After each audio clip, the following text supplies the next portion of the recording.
Queridos amigos, ¿cómo están? Bienvenidos una vez más. El Instituto Nacional de Desarrollo Jurídico agradece su presencia en el programa Más que Leyes, Educando la Conciencia. Hablemos sobre la ley de extinción de dominio. La verdad, decíamos en la cintilla.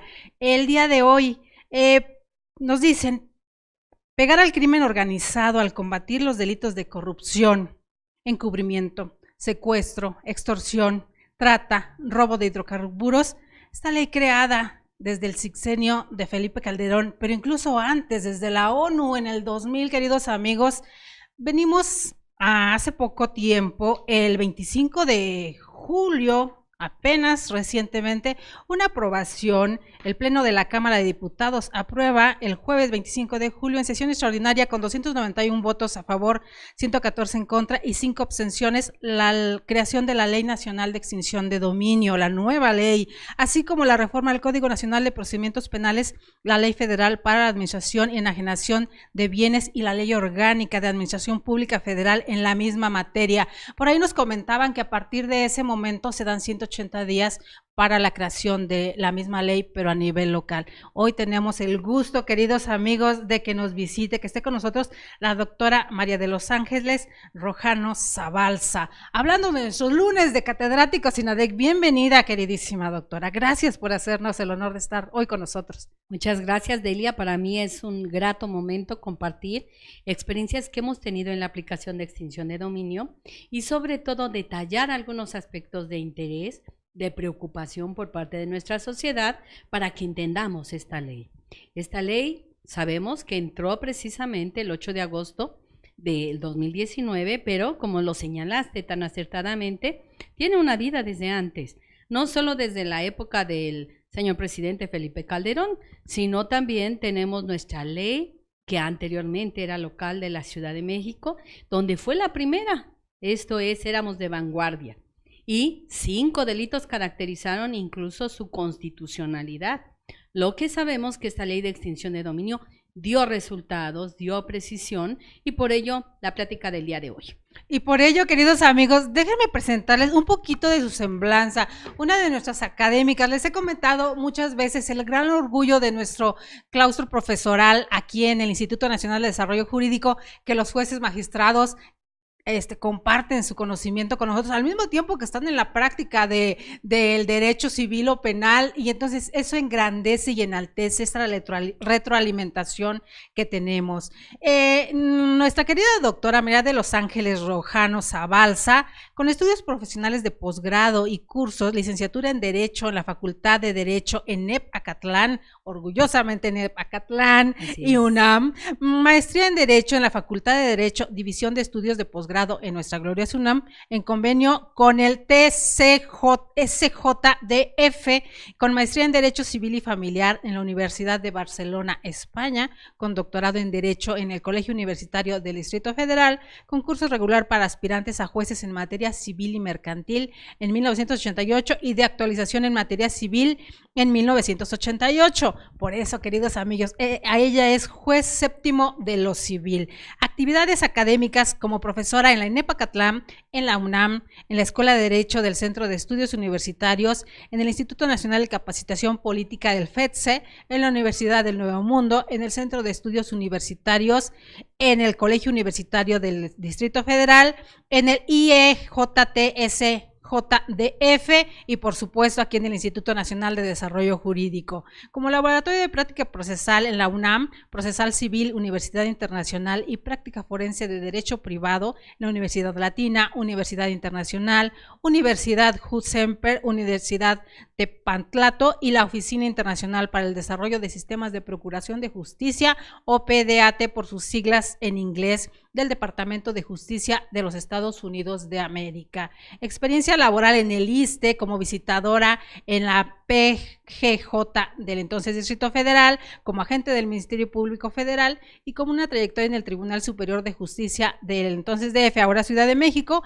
como proyectista en el Juzgado 25º Mixto de Paz, como secretaria de acuerdos en el Juzgado 11º Civil y tercera sala juez por Ministerio de Ley, Juzgado 23º del Arrendamiento Inmobiliario. juez 22º de Paz Civil, Secretaría Técnica, Consejo de la Judicatura del Distrito Federal, juez 16º de Paz y 7º Civil desde 1999 a la fecha. A grandes rasgos, una pequeña muestra de la trayectoria de nuestra invitada, y por eso, queridos amigos, de la mano de los que saben, hoy vamos a aprender mucho más sobre la nueva ley de extinción de dominio. Ahora sí, gracias, doctora. Gracias, Delia, nuevamente. Platiquemos de la ley de extinción de dominio. Yo agradezco la lectura del currículum, pero principalmente nos sirve como base para que ustedes vean que en esta ley de extinción de dominio es necesario conocer el ámbito penal y el ámbito civil, porque si bien su manejo eminentemente se da dentro de nuestro ámbito procesal civil, no menos cierto es que encuentra su base precisamente en el ámbito penal. Por eso se le ha llamado que es un procedimiento mixto. Pero clarifiquemos esa cuestión. El procedimiento en materia civil es un procedimiento eminentemente de naturaleza real y patrimonial que maneja el orden civil, como un procedimiento especial. Es necesario aclararlo. ¿Por qué? Porque en muchas ocasiones se ha dado una mala perspectiva de que necesariamente tendríamos que tener al culpable del ámbito penal para poder iniciar nuestro procedimiento del ámbito civil, lo que no, de ninguna manera podemos tener como una base. Si bien es cierto, inicialmente en nuestra ley de extinción de dominio se llevaban a cabo 5 delitos principales. ¿Cuáles eran? Delincuencia organizada, robo de vehículos, secuestro de personas, o nosotros le decíamos, ¿verdad?, secuestro en general, pero también teníamos los delitos contra la salud en su derivación dentro del orden local de narcomenudeo. No menos cierto es que también teníamos la importancia de otros delitos. Por eso se dio esta innovación y ahora se han acrecentado a 11. Pero veamos la importancia de aclarar. ¿Por qué? Porque esta ley nacional lleva el ámbito federal y el ámbito local, teniendo una cuestión muy importante en el ámbito local. ¿Por qué? Porque es el acercamiento que tenemos con los delitos. Siempre hemos dicho que esta ley es de ayuda. ¿Que ataca a quién? Al patrimonio económico de los delincuentes. ¿Que han dañado nuestra estructura? Sí. No solo porque se han involucrado en todos los delitos que tenemos, sino también porque se han conformado empresas irregulares de estos señores que, como nos dice Jacob, el derecho penal del enemigo, que así como nosotros en el nivel académico vamos acrecentando mayores conocimientos, estos señores se van manejando como empresas nefastas que atacan a nuestra comunidad y crean crisis económica, incertidumbre e incluso poca inversión idónea dentro de nuestro país. Esto es muy importante. ¿Para qué? Primero, para crear y solventar una cuestión económica necesaria. ¿A qué vamos y por qué iniciaba yo la plática? Esta ley debe de ser solo un elemento de ayuda, que no la ocupemos como si fuera permanente, que la entendamos, que es susceptible de mejora, que podemos sí hacer mejor la tarea, pero que eminentemente era indispensable su adecuación. Y que se ha unido a nivel federal y local, que nosotros en el nivel local íbamos en primera línea. Así que quizás ahora estas cuestiones nos hacen de nueva cuenta llevar un tamiz para saber si es positiva o si tendríamos que adecuarla necesariamente a las necesidades de cada entidad. Recordemos que ya todas las entidades de nuestra república tenían su ley de extinción, pero ¿por qué se hizo necesaria una ley nacional? Para que todos lleváramos el mismo cauce, el mismo tratamiento, y que además la entendamos tanto en un ámbito federal como en un ámbito especialísimo a nivel local.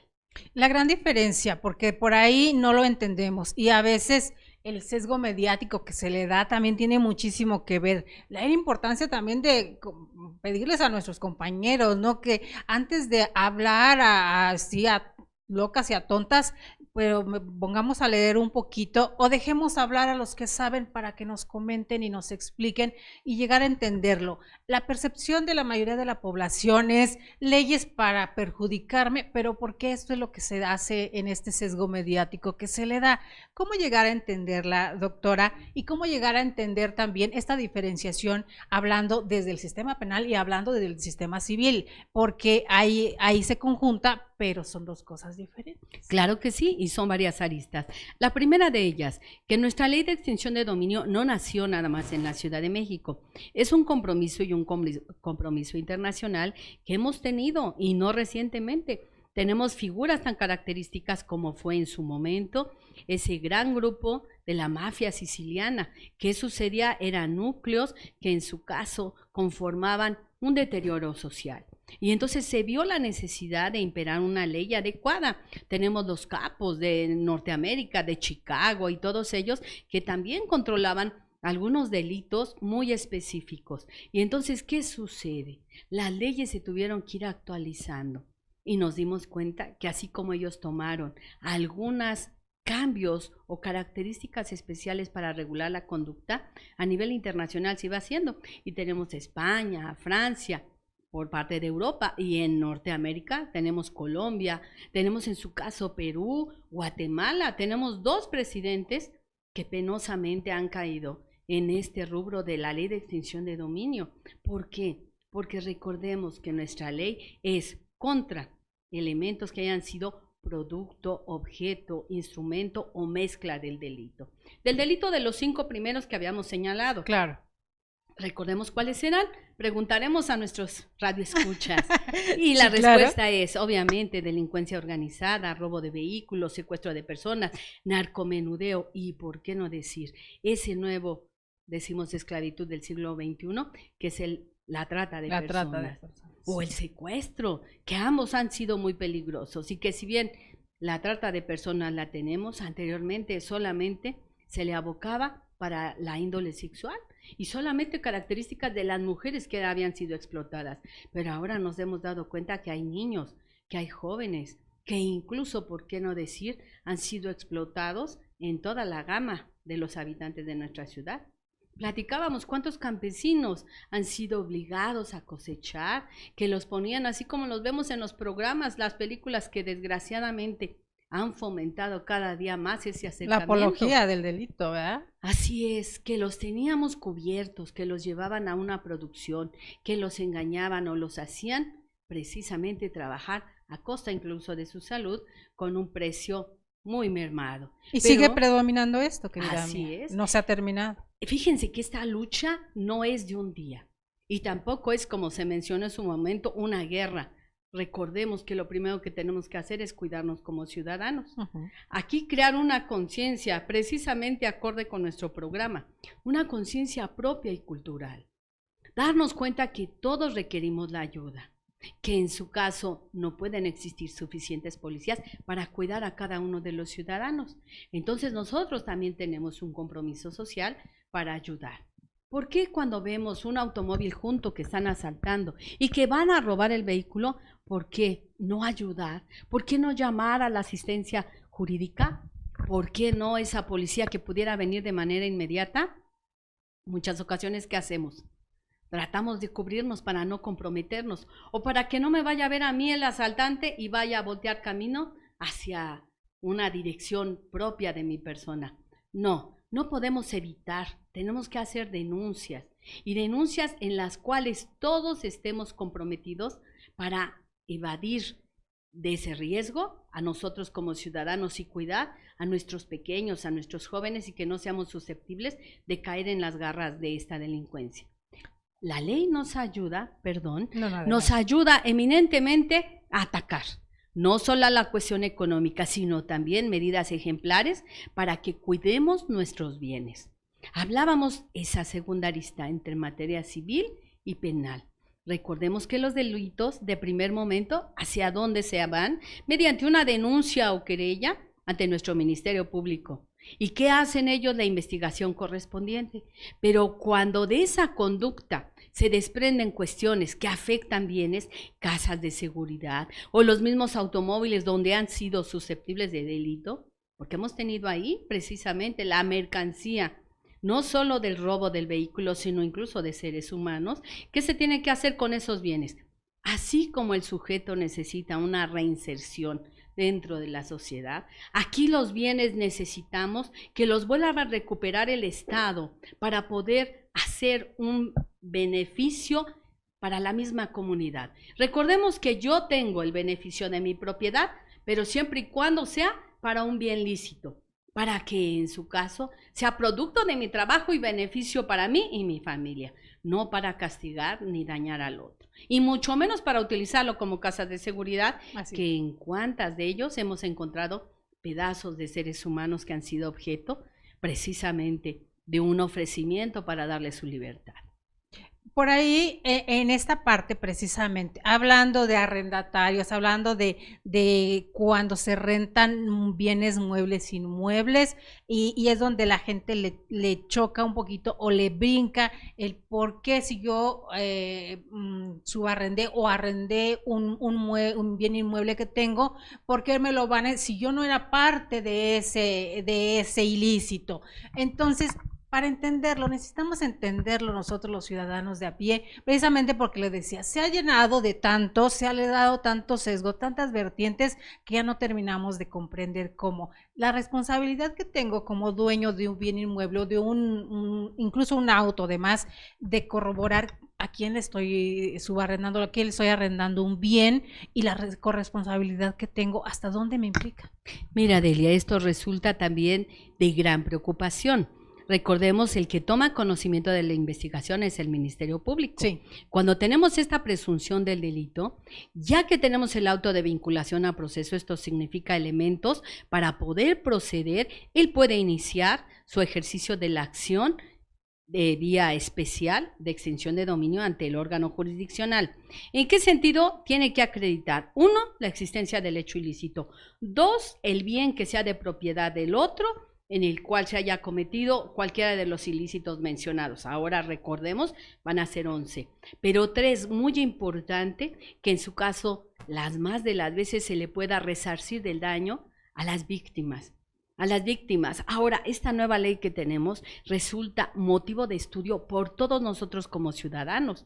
¿Por qué? Porque amerita precisamente una conciencia. Hablábamos de que yo tenga que cuidar mis bienes para que no ocasione daño al otro. Ni caigan en malas manos.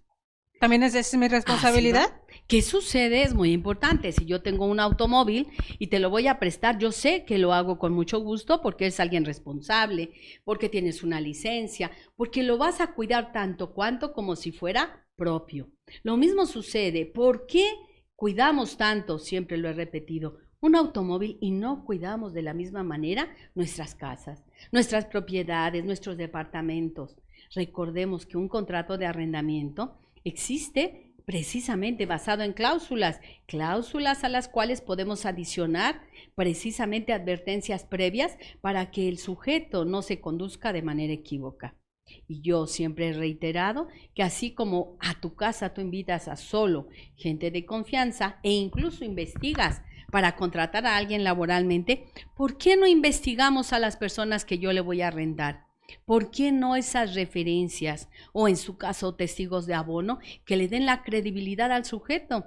Y que en su caso él esté consciente de la advertencia que debe de tener esas limitaciones que no le permitan caer en los supuestos jurídicos. Son cláusulas que vulneran muchas ocasiones cuando no las hacemos patentes, pero que en su caso enaltecen o en su caso nos dan una mayor envergadura cuando las hacemos notar y el sujeto tome conciencia. También la conducta benévola o de buena fe. Esto es muy importante. Si tenemos un contrato de arrendamiento, que el precio sea justo, que lo paguemos mes con mes, porque cuántas veces un arrendador, tratando de hacerse más de lo que le corresponde, rentaban sus bienes en cantidades más altas de su precio regular. Y además aceptaban precios de 1 año, 2 años anticipadamente. Eso no habla bien de un sujeto. ¿Por qué? Alguien que tiene esa cantidad de dinero, ¿por qué no compra en lugar de rentar? Así es.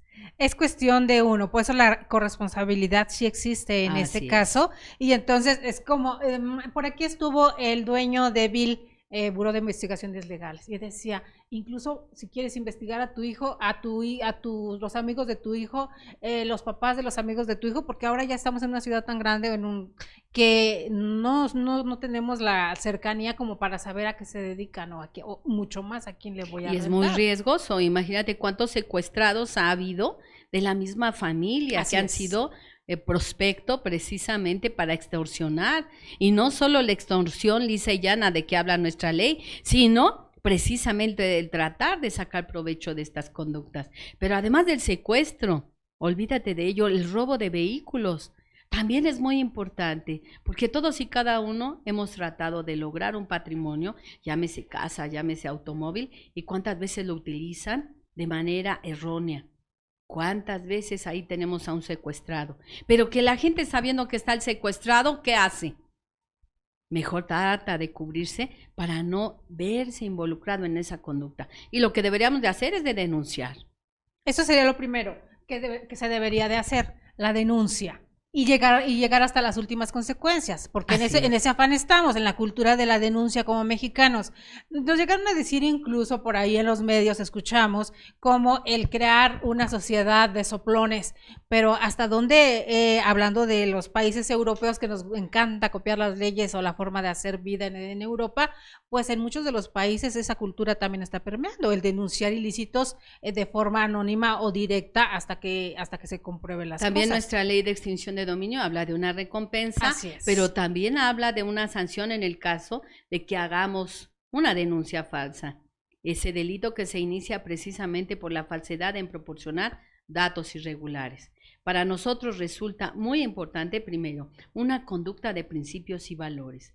Argumentos verdaderos que no solo se queden en las palabras, sino que volvamos a tomar la conciencia como familia de imbuir en los niños dentro de la familia, dentro de la escuela, pero sobre todo dentro de nuestra sociedad, el cuidar nosotros mismos de sí y también al otro, porque así como él puede estar en un riesgo, quizá dentro de poco pudiéramos estar nosotros mismos. Y que la cultura de la denuncia no sea considerada como soplón, sino que si me estoy percatando de un ilícito, me convierto en cómplice si no lo denuncio. Así es. Es una visión completamente diferente. Así es. Esa es la posición que debemos de resguardar. No que por una omisión también nos consideremos como parte del delito. Hacer la denuncia de manera oportuna, seguir el cauce y nosotros como jueces en su momento darnos cuenta que la ley está ahí para ayudar, no para atacar. No para quitarle sus propiedades a quienes sean legítimamente de buena conducta. Recordemos que aquí a los que vamos a castigar son a esos malosos que han tenido ya una especialidad tal, que han hecho testaferros, empresas con prestanombres en los cuales, en lugar de ser positiva nuestra economía, la están llevando a un cauce nefasto. Por ahí me mencionaba el dueño de esta empresa de investigación en algún momento que estaba rentando uno de sus clientes un departamento en Santa Fe y que dice, oye, cuando se entera, dice, oye, a ver, déjame revisar a mi inquilino, a ver quién es, y resulta que tenía orden de aprehensión en otro país. ¿Y ahora qué hago? Porque entonces van a darse cuenta que yo le estoy rentando. Tienes que hacer, denúncialo. De inmediato. Recordemos que cuando yo me doy cuenta de un error que yo hubiera cometido, inmediatamente tenemos tiempo para poderlo reparar. Pero lo que debió de haber hecho esta persona era previo al contrato, haberlo investigado. Bueno, en este momento se está dando cuenta, inmediatamente hacer la denuncia para no convertirse precisamente en un cómplice, porque incluso pudiéramos encontrar ahí sujetos que pudieran tener la conducta que estamos atacando. Porque en este caso hablamos de a quién le voy a quién le voy a rentar, pero también yo como inquilino, a quién le voy a pagar una renta, porque también sería otra cuestión, ahí es otra cuestión diferente, ¿no? También puedo involucrarme con alguien más que está dentro de crimen organizado y demás, y yo voy a hacer negocios con él sin darme cuenta. Recordemos que aquí la investigación previa debe de ser leal, de buena fe. Repetimos, con principios y valores. No se trata de soñar, sino al contrario, de plantearnos en una regularidad plena.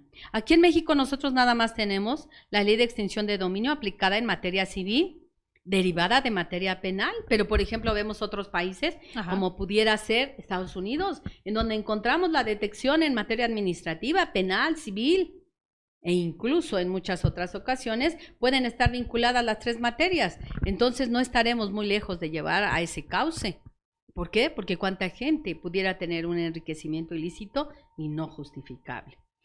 Yo les había comentado en programas anteriores que hemos tenido tocando un poco lo de extinción de dominio sobre esta situación donde también pudiera ser que muchas veces un ilícito, nos damos cuenta de un ilícito, de lo que sucede, pero ahora sienten que la ley está mal hecha, para algunos pudieran decirlo de esta manera, si me permite la expresión, porque nos hablan, dice, si rompes unos sellos de una casa, te van a culpar a ti y te van a aplicar la ley de extinción de dominio. Cuando alguien, incluso un abogado, si algo que está en litigio o demás, pudiera hacerlo y te inculpan. No, recordemos que esta es una ley que es limitativa, enuncia los delitos, tiene que haber el auto de vinculación a proceso y para nosotros tiene que ser instrumento, objeto, producto o mezcla del delito.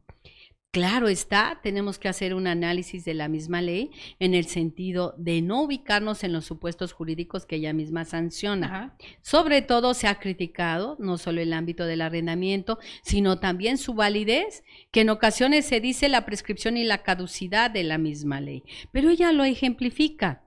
Después de ello, ¿es tan noble esta ley? Repito, ¿susceptible de mejora? Sí. ¿Por qué? Porque nosotros teníamos eminentemente primero el reparar a la víctima del ilícito dado y ahora tenemos una institución administradora que es la que va a absorber esas actividades. Pero ¿qué sucede? Es muy importante porque además de ser noble, puesto que guarda un equilibrio procesal, el debido proceso, el denunciante es el Ministerio Público, sí, en la investigación respectiva, él es autoridad. Para nosotros es precisamente quien va a hacer la demanda. Estas dos diferencias son muy importantes. ¿Por qué? Porque recordemos que el Ministerio Público tiene varias investiduras. En la primera de ellas, yo como ciudadano voy y hago una denuncia. Él toma conocimiento y sigue la prosecución no solo de la investigación, sino se transforma en parte ya cuando estamos ante el juzgado en materia penal. Pero aquí, cuando ya tenemos el auto de vinculación a proceso, él se transforma en otra investidura en donde él va a hacer la demanda como especializado de la materia y representante precisamente del Estado, encontrando todos los elementos básicos para un ejercicio de la acción y se va a emplazar a quien se considera titular de ese derecho, del derecho real, para que él venga y se defienda y deduzca de manera oportuna y dentro del término de ley señalado en la ley, que es especial, tenga que contestar la demanda y aportar los elementos de prueba, como si fuera un asunto en el que tenemos equilibrio de ambas partes, porque así lo es. Escuchamos a ambos, aportan pruebas, se tiene que llevar nuestra audiencia principal, obviamente la de juicio y nuestra audiencia inicial, que es donde tendremos la depuración del procedimiento, e incluso se menciona en esta ley la conciliación. ¿No se le da demasiado poder al Ministerio Público en esta nueva ley? No, en esta ley se le está dando la misma característica que en la anterior, por cuanto a la denuncia. Quizá los bienes ha sido motivo de crítica, porque en esta ley directamente se toma y se pone a disposición de la institución administradora. Pero recordemos que también es por seguridad. ¿Cuántos bienes todavía no han cumplido con su objetivo y en lugar de ser de buen integración social, se han convertido en lugares que han dado lugar a rapiña, a focos de infección? Entonces, eso es lo importante, conocer nuestra ley y darle un buen cauce, entendimiento y sobre todo utilidad. ¿Por qué? Existe la ley y cuántas entidades no hacían uso de ella. Pero ¿sabes por qué, Delia? Porque no la conocían, por miedo a llevar a cabo una práctica indebida. Eso no debe de ser. Es tanto cuanto como que no sepamos utilizar la ley para defendernos. Aquí hay que hacerlo y hay que hacerlo de manera clara y precisa para deducir el derecho, protegernos más como ciudadanos y proteger al otro para que en su caso no sea susceptible de que lleven ahí algún familiar secuestrado. Aquí nos hablan, los recibos de pago, los de renta, cuando arrendas un bien inmueble, por más pequeño que este sea, un recibo cualquiera te sirve como prueba de que estabas rentando ese lugar. Sí, claro que sí. Recordemos que es una obligación y una atención del propietario que él dé de alta su contrato de arrendamiento. ¿Para qué? Para que deduzca el pago de sus impuestos. Sabíamos que incluso hace poco tiempo también era una obligación darlo de alta en nuestro servicio tributario. Después de ello se quitó. ¿Por qué? Precisamente para no agobiar al ciudadano. Pero era una atribución propia y directa de que si yo estoy ganando de mis contribuciones idóneas. ese recibo de pago también debe de ser deducible de impuestos. ¿Y qué pasa? Que yo puedo dar ese recibo de manera idónea. También como buenos ciudadanos, si yo estoy recibiendo una cantidad, tengo que responder a esa obligación. Aquí es cuando se es dueño total de un bien inmueble. ¿Qué pasa con lo que se está pagando, como las casas de Infonavit y demás, que vemos que las rentan aun cuando todavía no están? Eso tendríamos que considerarlo de manera precisa, porque no podemos consentir actos irregulares. Recordemos que una casa del Infonavit se nos da ese préstamo, ¿para qué? Para que yo tenga una vivienda, un lugar donde yo pueda estar con mi familia, no para que haga un negocio. Si yo no necesito esa casa, entonces, ¿para qué solicita el préstamo? Esto también es muy importante. Es interesante porque por ahí vimos que tendrán 5 o 6 años, más o menos, cuando estos grupos de la familia michoacana les dio por rentar casas en el Estado de México en todos lados, y la mayoría son casas de este tipo, que son con créditos de Infonavit, fueron sacadas. ¿Qué pasa en una situación como esta? Recordemos que en este sentido, si nosotros somos los usuarios, incluso tendríamos también que hacer la denuncia correspondiente, porque podemos ser susceptibles precisamente de mal manejo. Ahorita nos están beneficiando, pero no sabemos hasta qué grado después nos vayan a considerar como sujeto presa. Entonces es trascendental que lo hagamos de manera correcta. Y en Infonavit podríamos nosotros también recurrir o ocurrir para que tengamos una situación regular.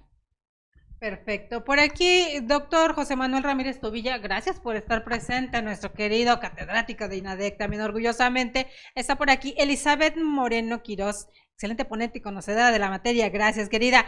Steffi Moreno, ¿cómo es que puedo dar de alta mi contrato? Nos dice, ¿qué pasa si no di de alta mi contrato de arrendamiento? Eso es muy sencillo, podemos ir precisamente a la oficina recaudadora del SAT, lo más cercana posible. Tenemos ahí a unos asistentes o auxiliares que generalmente están haciendo su servicio social y ellos amablemente nos pueden dar instrucción sobre los requisitos que podemos nosotros implementar para ese contrato de arrendamiento. Recordar que es un contrato y ese contrato de arrendamiento otorga derechos personales, pero que también solamente puedo rentar algo que es mío. Así es. Si no, tendría yo que pedirle la autorización a aquel que es el dueño, el titular, porque si no estamos dando lugar a cuestiones irregulares.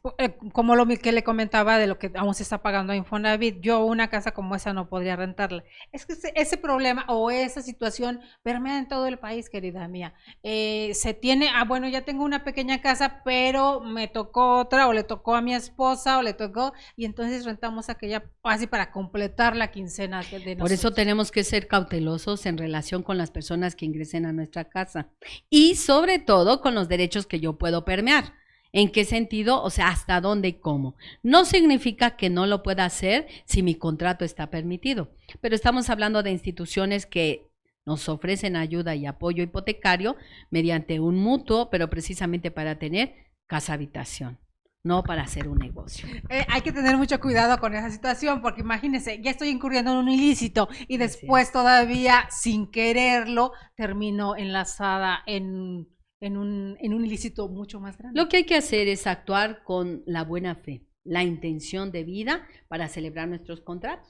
También muy importante, cuántas personas rentan los bienes y que no son de ellas. Exacto. Que son de su mamá o que son de algún familiar. Recordemos, yo no tengo ningún derecho para hacerlo si no tengo un poder que me otorgue esas facultades. Aquí nos hablaba también de una situación. La ley de extinción de dominio sigue y también es con retroactivo. Nos decían en algún momento. Así es, y que no importa que si muera el dueño, se sigue el proceso. Recordemos que esta situación se le llama retrospectiva. Okay. ¿Qué sucede? Que nosotros tenemos un margen de aplicación precisamente sobre el origen del bien, pero que sea lícito. Imaginémonos que yo lo compré, pero lo compré extorsionando o en su caso, mediante la trata de persona o el robo de vehículos. O cuántas empresas se han utilizado para lavado de dinero. Entonces, en ese sentido, si tú estás haciendo la investigación, ya como Ministerio Público, como fiscal especializado, tú vas a hacerlo conducente.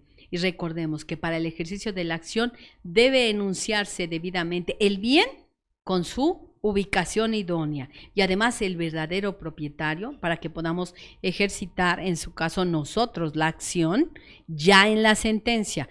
El inicio del ejercicio de la acción en la demanda lo hace el Ministerio Público. Ambas partes ofrecerán sus pruebas en relación con sus hechos y nosotros dictar la sentencia. Pero esa sentencia no siempre será condenatoria. Por eso valoramos cuántas sentencias se han tenido que se absuelve, porque no se ha acreditado de debida forma el hecho ilícito o la conducta desconocida o la imposibilidad para conocer debidamente el hecho que se está determinando. Por eso es tan importante. Así que el que no debe nada, nada teme. Si algo sucedió, un ilícito dentro de mi propiedad, pero yo acredito que es mía, que la obtuve lícitamente y se la demuestro a la ley, pues no tiene por qué pasarme nada. Al juez se lo tienes que acreditar y obviamente recordemos que nosotros somos una institución que tiene que escuchar a ambas partes y valorar lo conducente. No significa que porque extinción de dominio se inició, necesariamente vaya yo a perder mi bien. Al contrario, tengo ese derecho de defensa en la cual yo puedo deducir debidamente el por qué tenía yo esas excepciones justificables. Por el otro lado, nos manejaban un supuesto. Hay un edificio y dentro de uno de los departamentos de ese edificio, de un mismo dueño todo el edificio, se comete trata de personas o algo sucedió ahí dentro. Al momento de hacer la extinción de dominio, no es solamente el departamento, sino todo el edificio como tal. ¿Realmente sucede así? Aquí tenemos que ver, hay una breve o complicada situación. Si el régimen de propiedad en condominio está dado de alta, solamente afectaríamos el departamento, pero en muchas ocasiones se maneja como una indivisión. Entonces eso es lo que en ocasiones ha ocurrido, que tenemos que manejarlo como un folio real o como una totalidad. Aquí hay que ser cautelosos. Imaginémonos que tenemos al secuestrado en el cuarto de azotea de una casa de 2 pisos. Sería increíble y poco dado, jurídicamente hablando, que solo extinguiera el cuarto de azotea, ¿verdad?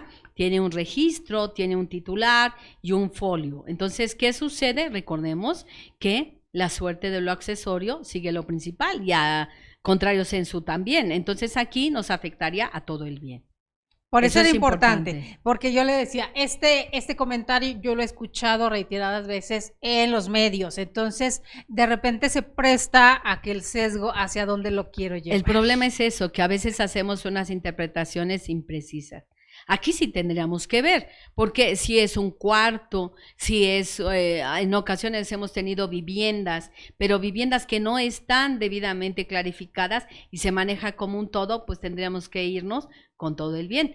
Las más de las veces, generalmente hemos dejado en posesión como depositarios a los sujetos. Pero ¿qué sucede? Que obviamente ellos están rentando, no son propietarios.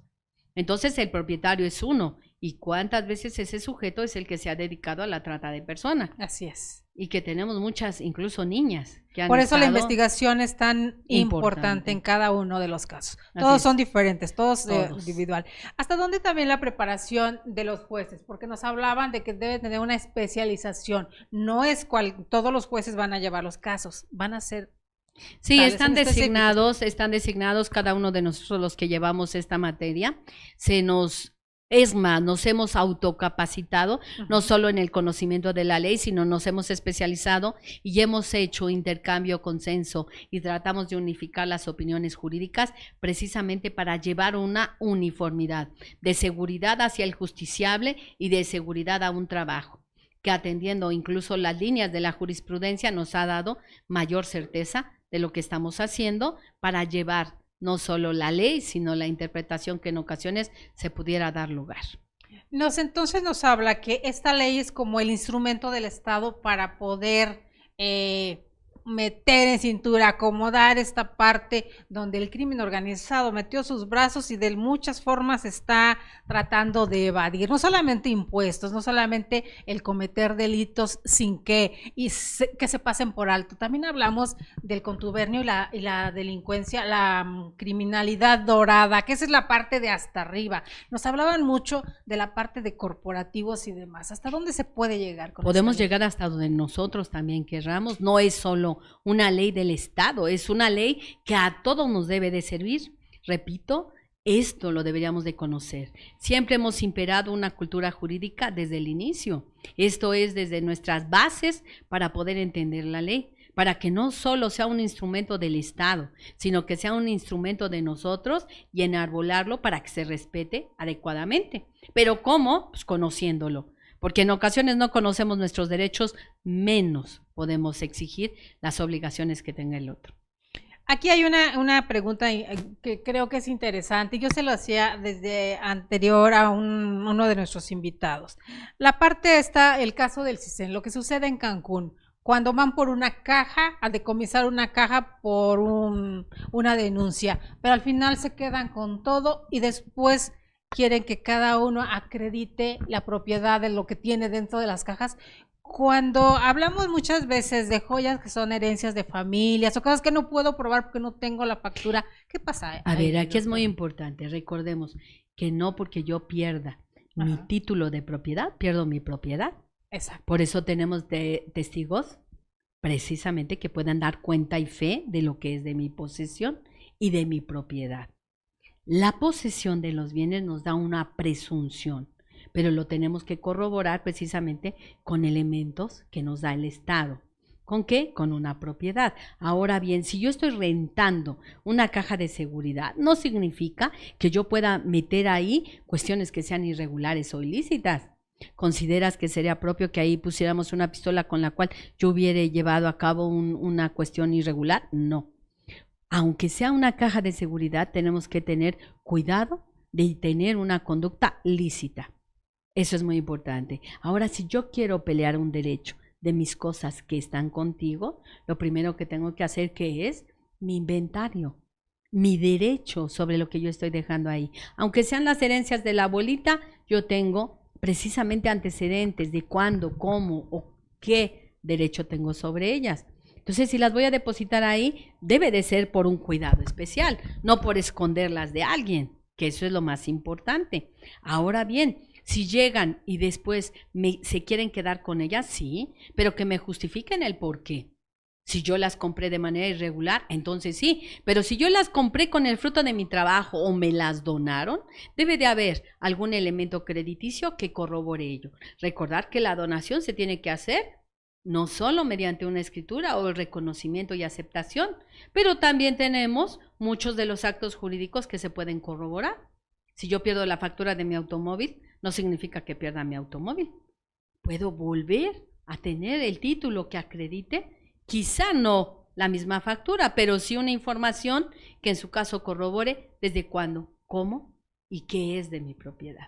Eso es muy interesante. ¿Qué podemos hacer como un ciudadano común? Si yo tengo joyas de herencia de mi abuela, alguna pintura, algo valioso que yo sé o que pudiera correr el riesgo de que a alguien le guste o alguien se lo lleve, ¿qué tengo que hacer? ¿Qué tendría que hacer para Fíjense, muy bien, resguardar lo mío? Aquí tendríamos que irnos al tiempo de las obligaciones. Sería otro tema y otra plática muy interesante. Que vamos a dejar para muchos, que sea el primero de muchos. Pero sí es muy importante hacerlo ahorita como una breve semilla. Por favor. ¿Qué tenemos que hacer? Primero, la existencia. ¿Puedo yo tener un valor específico? Sí, lo puedo hacer mediante un perito evaluador, mediante un corredor, en el cual me estipule primero la certeza de la obra. Ajá. Y luego que me dé un valor. Y recordemos, desde la época antigua, antes teníamos el ojo por ojo y diente por diente de la época. La ley del talión, sí. Así es, desde la época de los romanos. Pero después de ello tuvimos la compensación y la composición. Y ahora estamos viviendo la época de los seguros. ¿Por qué me refiero a estas 4 épocas? Porque en la actualidad ese gran cuadro que me está señalando lo podría yo asegurar. Y en caso de pérdida, extravío, ya tengo un antecedente de existencia y su valor. ¿Quién y cómo y por qué lo tengo yo? Claro, tengo que tener la certeza de su origen lícito. ¿De dónde lo obtuve? Porque recordemos también en Europa aquella época de la Segunda Guerra Mundial, donde hubo grandes robos de joyas, sobre todo de aquella época especial. Entonces, no solo joyas valiosas de la familia, sino también joyas escultóricas y pictóricas. Entonces, esta certeza es la que nosotros tenemos que ver. Claro, no significa que vamos a investigar un robo de aquella época. Por supuesto. Pero sí el origen lícito. ¿Cuándo lo compré? Tiene que haber una factura, un stand, hasta los remates que se llevan a cabo tienen un resguardo, un respaldo. Recordemos, cuando yo todo lo hago bien, no tengo por qué temer. Siempre voy a comprobar la licitud de mi bien, que eso es lo más importante. Entonces, ¿hasta dónde quienes están en contra de? Es porque podemos deducir que muchos, pues no están bien las cosas. De repente veíamos ahí en esta rebatinga que se llevó en la Cámara de Diputados precisamente que miembros del PRD y del PRI son los que más estaban en contra de la ley de extinción de dominio. El dominio popular, el pueblo como tal, el luchar por una ley como esta o el pedirla como la vemos en las redes sociales, era con el afán de que se devuelva al erario lo que se ha robado, sobre todo la clase política. No va encaminada hacia allá. Muchos decían, por pegarle entre políticos, se van a llevar entre las patas al pueblo. No es como tal. Esa figura que usted nos marca ahorita, más bien es un arma para todo el pueblo y la puede utilizar cuando necesite. Es para todo el pueblo, no nada más es una arma política de ninguna manera. Es una arma de seguridad, repito, nació y ha sido reconocida cuando el derecho penal del enemigo comenzó a surgir, esos especializados del mal que en su caso comenzaron a adquirir mejor, dijéramos, estrategia de control económico y que nosotros teníamos que abatir. ¿Qué se hizo?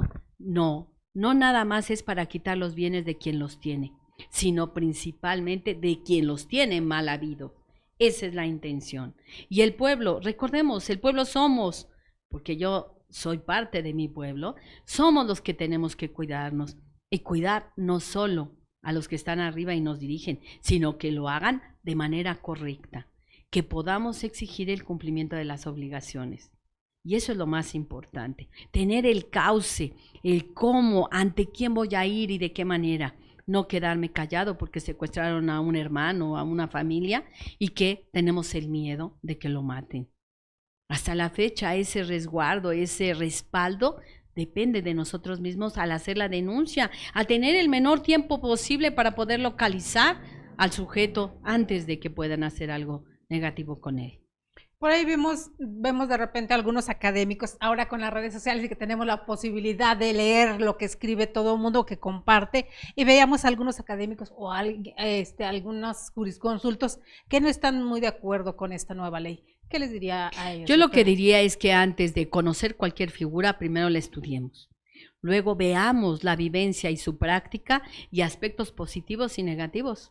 Yo me atrevería a decir, como los seres humanos, hay buenos y hay malos. Y somos más los buenos que los malos. Entonces, así como los seres humanos, las leyes también son susceptibles de mejoras. Y no necesitamos más leyes, sino necesitamos las correctas. Y las correctas, pero que sepamos utilizar adecuadamente. Como si fuéramos un médico que quirúrgicamente solo vamos a utilizar el bisturí cuando sea una verdadera operación de emergencia. Recordemos el juramento de Hipócrates. Lo mismo diría yo. No tengas tus éxitos por los miembros que cortes, sino al contrario, por los que logres salvar. Lo mismo sucede con nuestro ámbito del derecho.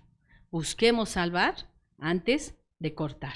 En el ámbito del derecho, las leyes que son tan interpretativas y que también dependen de la capacidad y la sagacidad de cada uno de los abogados para lograr a buen puerto para su cliente, cual este sea.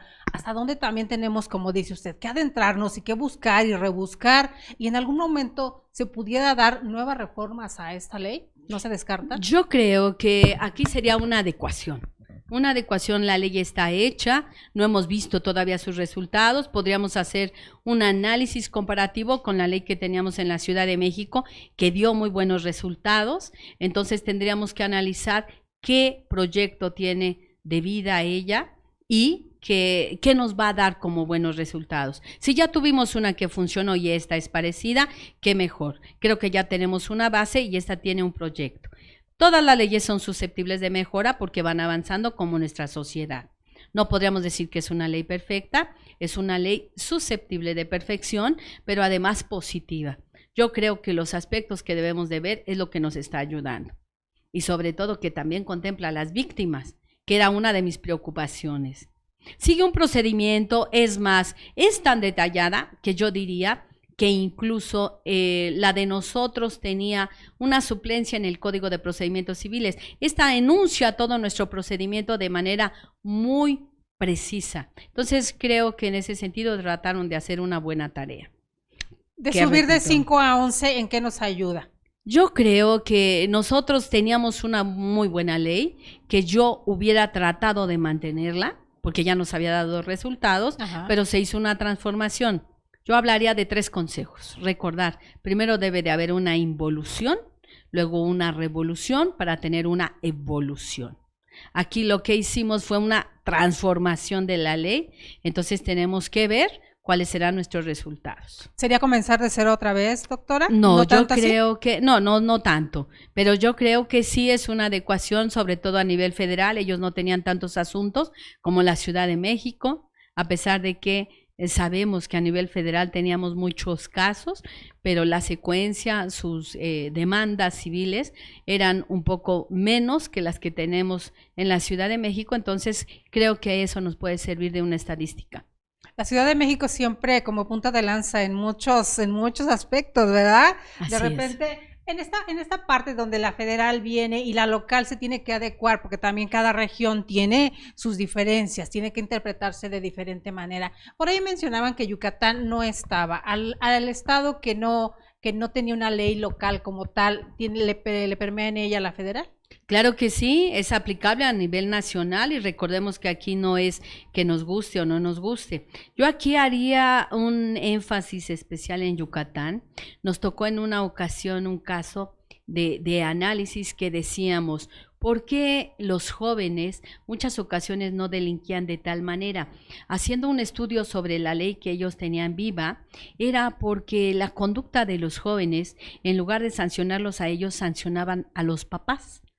Como una conducta primordial de la falta de cuidado, que también aquí se da, pero ahora en lugar de los niños o jóvenes, aquí es una falta de cuidado con las cosas. Se les sancionaba allá, entonces los jóvenes no delinquían, no por el castigo que les fuera a infringir a ellos, sino por miedo a que sus papás sufrieran un castigo irregular. Entonces es una figura muy específica que yo creo que nos sirve. Y muy interesante como para cuidar darle, a la familia. Para estudiarla también como un fenómeno, ¿verdad? Así social. Es, muy interesante y nuestra ley de extinción a eso va. Recordemos, hay que tener el deber de cuidado, no solo conmigo, sino con mis cosas, mi automóvil, quién lo utiliza, para qué lo utiliza, mi casa. Y repito, aquí regreso otra vez a la época antigua. Los romanos decían, si tienes una lámpara mal puesta y puede ocasionar un daño al otro, si alguien venía y hacía la denuncia pública, te sancionaban a ti y quitaban la lámpara. ¿Por qué no seguir haciendo ello? Porque era tu corresponsabilidad. Así es.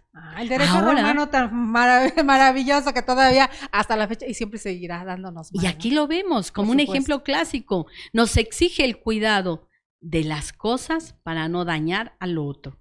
La parte de la familia como bien máximo de la sociedad, la familia, hasta dónde también esta conducta moral nos toca poner nuestra parte, doctora. Yo creo que influye en esta ley también. Es imprescindible, repito, una cultura jurídica más abierta, más completa e integral, que abarque no solo a los que estamos encargados de la aplicación de la justicia, hablando de nuestra trilogía procesal, actor, demandado y juez, sino al contrario, de todos los ciudadanos que pueden intervenir de una o de otra manera en un procedimiento judicial. Que no tengamos miedo ni de ir a hacer una denuncia, ni tampoco de presentarnos en un juzgado. Al contrario, vamos a defender y a decir la verdad, pero que sea una verdad clara que nos permita conducir una sentencia justa. Eso es lo que se pide. Y integral desde la familia, a los papás, así como hay un respeto y que desgraciadamente en ocasiones se ha perdido. También tenemos que buscar ese respeto a los papás, a la familia, a los maestros, a los jefes y autoridades correspondientes. No atacar ese grado de autoridad que debe y está siendo respetable. Aquí hablando de autoridad y hablando de la parte de alumnos que nos tocan, hablando de la academia, maestra, ¿qué tendríamos que hacer o a dónde tienen que recurrir con esta modificación que hace? ¿A cuántos artículos se hicieron nada más? ¿O aquí ellos que tendrían que regresar a revisar para aprender con esta nueva ley? Yo creo que todas las reformas que han imbuido a nuestra Constitución desde el año 2008, 2011 y todas las que se refieren a una transformación, tenemos que estudiarlas todos. ¿Todos en qué sentido? Una actualización. Hablamos de juicios orales, del cambio del sistema procesal inquisitorio por el acusatorio. Hablamos precisamente de una mayor apertura, esa oralidad que andamos pregonando, estas leyes especiales que no podemos ignorar, sino que tenemos que vivir con ellas y conocerlas. Yo creo que necesitamos una actualización de todos los ciudadanos en todos los ámbitos, así como escuchamos por la radio comerciales de partidos políticos. Yo diría que escuchemos por la radio comerciales, sobre todo que hablen de una honestidad clara, pero sobre todo de ámbito de cultura jurídica. La parte que nos toca asumir la responsabilidad como sociedad.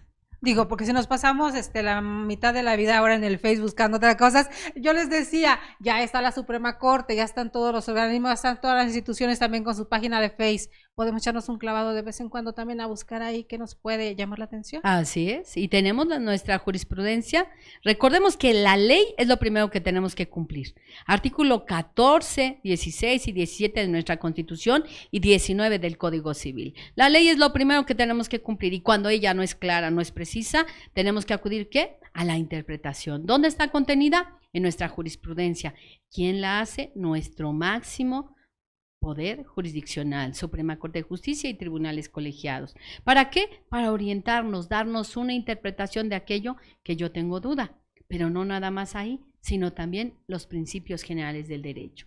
Acérquense, conozcan un juzgado, vean cómo funciona. Ahora ya están abiertas para los juicios orales está abierta Los juicios orales están abiertos, la publicidad y la credibilidad están dados, pero aún así, cualquier juzgado ustedes pueden ir, acudir, que los lleven en un pequeño cauce y que se identifique plenamente. Y más, ahorita teníamos aperturado un curso con algunos compañeros periodistas que estaban interesados. Dijimos, conozcan lo que hacemos en el tribunal para que en su caso nos entiendan de mejor manera.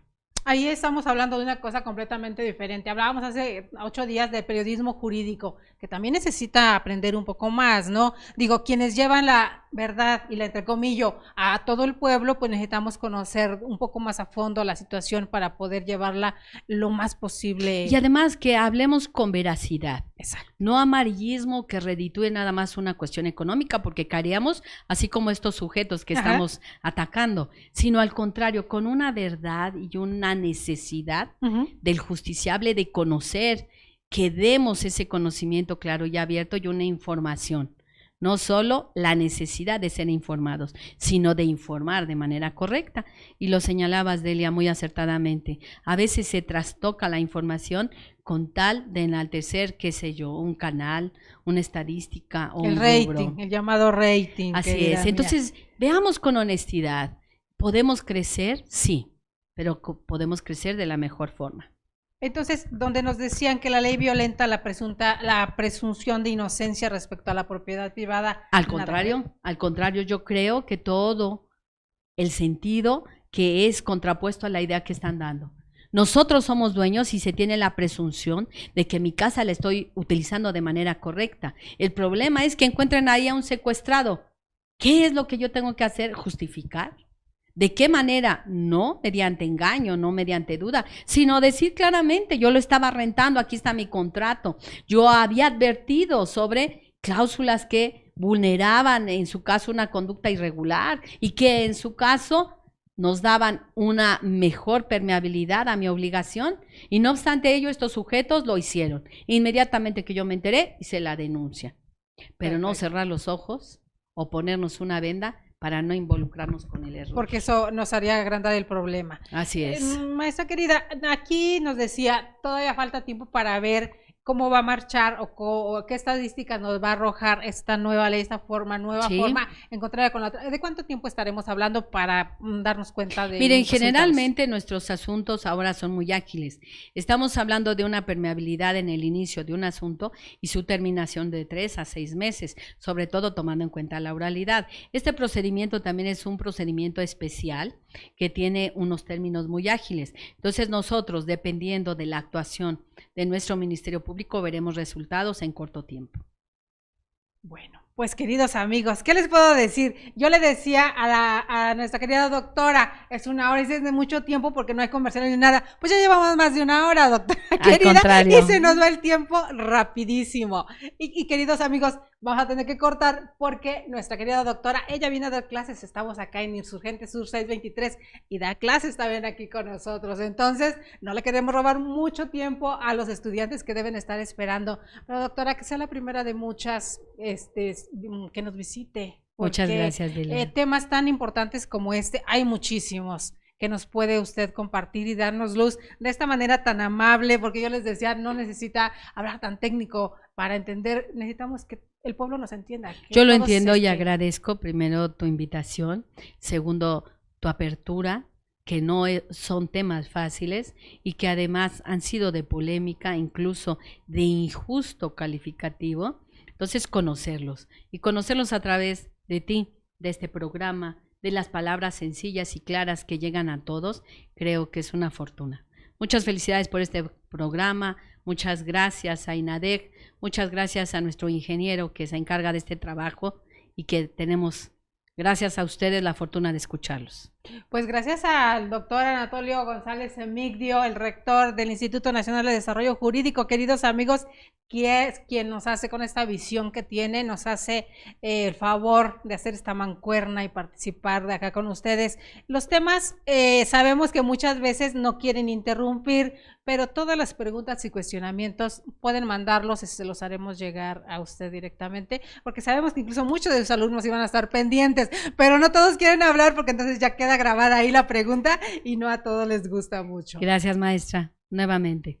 Gracias por su atención y gracias a todos. Pues gracias a todos, queridos amigos. Cualquier detalle, cualquier pregunta, cualquier cuestionamiento, cualquier duda que tengan, por favor, háganosla saber, déjenla aquí en los comentarios que están apareciendo y con mucho gusto se la pasaremos a la doctora o la dejaremos para un programa posterior, porque sabemos que esto apenas comienza, vemos programas por todos lados y le decía, no todo el mundo está de acuerdo, entonces el debate va para largo, doctora querida.